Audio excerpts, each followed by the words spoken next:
Hey G, how you doing? This weekend you're coming up to the house. Jody and I are going to be in Tennessee with your grandpa and Uncle Scott.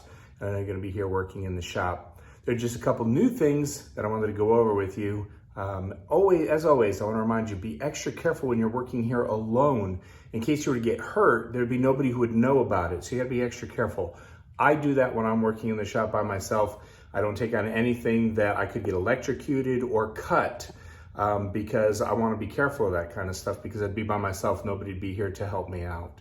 So have a great weekend, enjoy the house, enjoy the shop, do great work, and I will see you soon. I love you, buddy. The first thing I want to show you is that we now have something called blade wax. It's in this green container that I'm about to show you.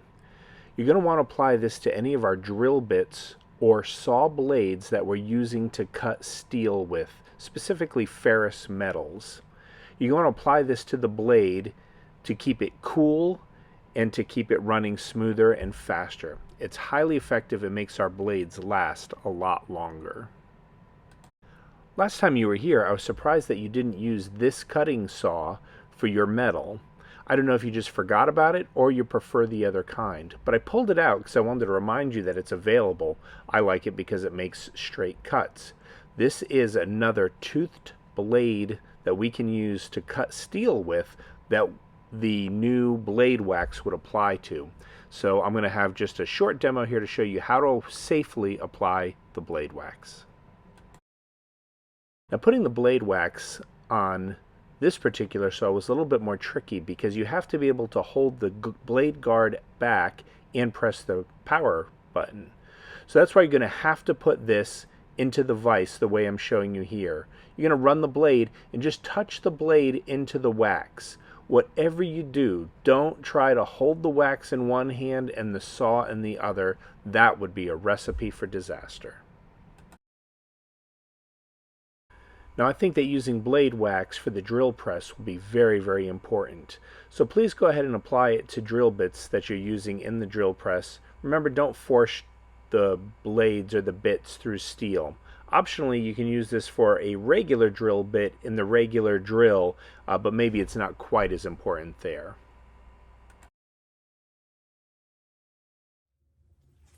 Now this bad boy is so cool. I'm really excited to share this with you. This is the new compound miter saw for cutting metal. Notice that blue blade.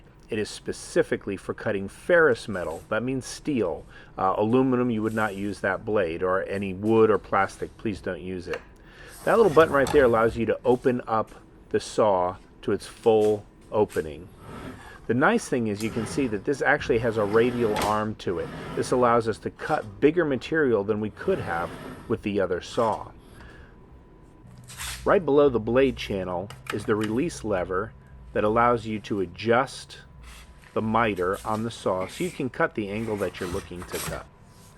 Now right here you're going to notice that this saw has a very nice clamp for holding the work in place that you're going to be using. I really like this. The button on the front is a quick release that allows you to slide that handle up and down without having to screw it all the way in or out. Plus, it rotates almost 180 degrees from side to side. You'll also notice at the end of that clamp, it has a curve to it, so if you were trying to hold down something round, that would work as well. There's also a laser guide that you can turn on by pressing this button right here. That shines a laser down on the work so you can make sure you're getting a precision cut. One of the things you're going to notice right away about this saw is that it does not start at full speed. It ramps up instead. Listen as I turn this on and how it takes a couple of seconds to fully come up to speed. Once it's fully up to speed, you can begin your cut. Adding blade wax to this blade is a little bit less intimidating than the other saw. You can just turn it on and hold the cartridge up against the edge. You don't need a lot and you don't want a lot because it makes the blade sticky and the metal shavings are going to stick to it. Now when you go to make your cuts, don't force the blade and don't go too fast. It will cut pretty fast, but go slowly and let the blade do the work. Notice that I'm going to start from the very front of the material and cut towards the back. This is one of the nice advantages of the radial arm, is that we can cut both down and forward at the same time, giving us a lot more opportunity to cut this metal cleanly. This saw cuts the material so quickly and cleanly, it's amazing. Very, very nice saw to use. But beware of all the sparks and chips that it's throwing all over the place. You'll see that I step back just a little bit. Don't ignore your PPE. Glasses, face shields even better, and wear a do-rag to keep the hot sparks out of your hair.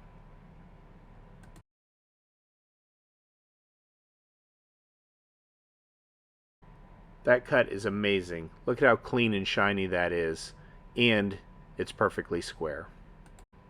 Now if you decide that you want to cut something other than steel with this saw, like wood or plastic or aluminum, there's a different blade that you should use, and it's this one up here. Look for the orange writing, the Evolution blade, and switch that out. The Allen wrench is mounted right on the saw to make it easy.